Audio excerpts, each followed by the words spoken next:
Slide kali ini adalah tentang proses revolusi di Rusia. Proses diawali Februari 1917 ketika petani, militer, buruh, dan seluruh oposisi memberontak. Nicholas II terguling dan pemerintahan dipegang oleh Duma. Pada April 1917 diresmikanlah uang Republik Rusia. Bulan Oktober 1917, Lenin dan kawan-kawan dengan kekuatan rakyat penduduk Bolshevik mendirikan dewan tandingan yang disebut Soviet untuk menyaingi Duma dan melakukan perebutan pemerintahan. Sejak itu Rusia dikuasai Bolshevik dengan pemerintahannya Soviet. Dengan demikian, terbentuklah Uni Soviet.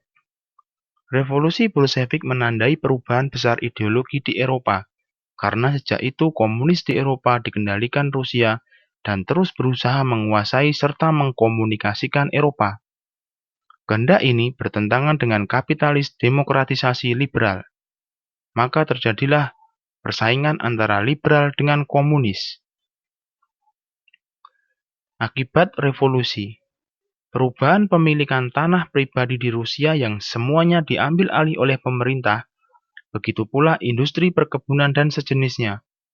Pasca revolusi, terjadi berbagai gejolak politik antara pendukung rezim lama dengan pemerintah komunis. Sejak terbentuknya Uni Soviet, Rusia telah berubah menjadi negara raksasa yang berideologi komunis dan mempengaruhi perubahan global. Rusia masuk ke Uni Soviet sejak tahun 1922. Karena Uni Soviet dengan kendali komunis harus berusaha melakukan penaklukan daerah. Terjadi perubahan baju dari monarki menjadi negara. Kaisar ke presiden, semula kekaisaran dan liberal, sekarang konklusi ideologi komunis.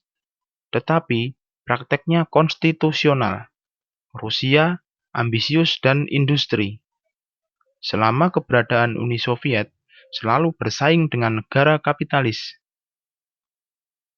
Presidennya, yang pertama Lenin, kemudian Stalin, lalu Khrushchev, kemudian Brezhnev, kemudian Andropov, kemudian Chernenzo, dan yang terakhir adalah Gorbachev. Di antara presiden yang paling lama yaitu Stalin, dan yang terpendek adalah Chernenzo. Uni Soviet meroket. Pada masa itu, Perang Dingin telah melanda dunia.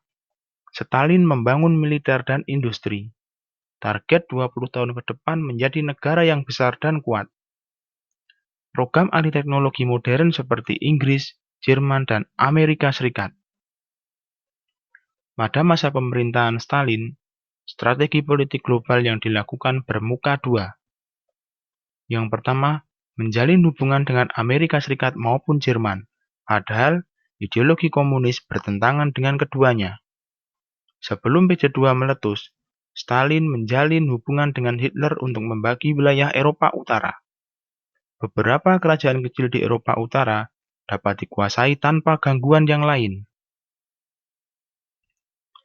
Negara-negara di kawasan Baltik dan di Eropa dibagi-bagi dalam perjanjian rahasia antara Stalin dan Hitler. Stalin bebas menguasai mulai Baltik ke timur, sedangkan Hitler bebas melakukan di sekitarnya termasuk di Eropa Barat. Sementara dengan perjanjian tersebut, menjelang Perang Dunia Kedua, Hitler dapat membangun militernya dan persyaratan industri dengan aman. Karena setelah Perang Dunia Pertama, Jerman dihukum oleh sekutu agar tidak dapat berkembang di semua sektor. Salah satu pengawasnya yaitu Rusia. Tetapi bekerja sama secara rahasia untuk memetik keuntungan.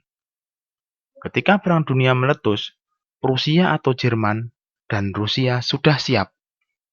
Amerika Serikat dan Inggris tidak ada di kontingen Eropa. Rusia meminta bantuan Amerika untuk membangun negara tetapi malah memperkuat militer dan industri. Amerika curiga kepada Rusia tetapi fokus ke Hitler atau ke Jerman yang menjadi musuh sekutu. Ideologi komunis yang diterapkan Uni Soviet bukan komunis asli seperti ajaran Marxisme, tetapi komunis yang sudah dikubah oleh Lenin dan Stalin. Seperti inilah kira-kira daerah dari Uni Soviet pada tahun 1989.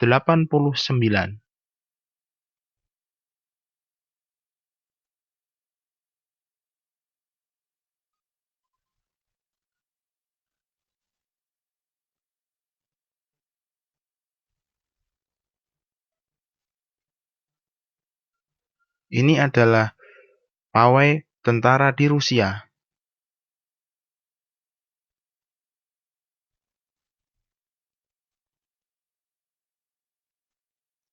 Terima kasih. Semoga slide tadi dapat memberikan ilmu yang bermanfaat bagi mahasiswa sekalian.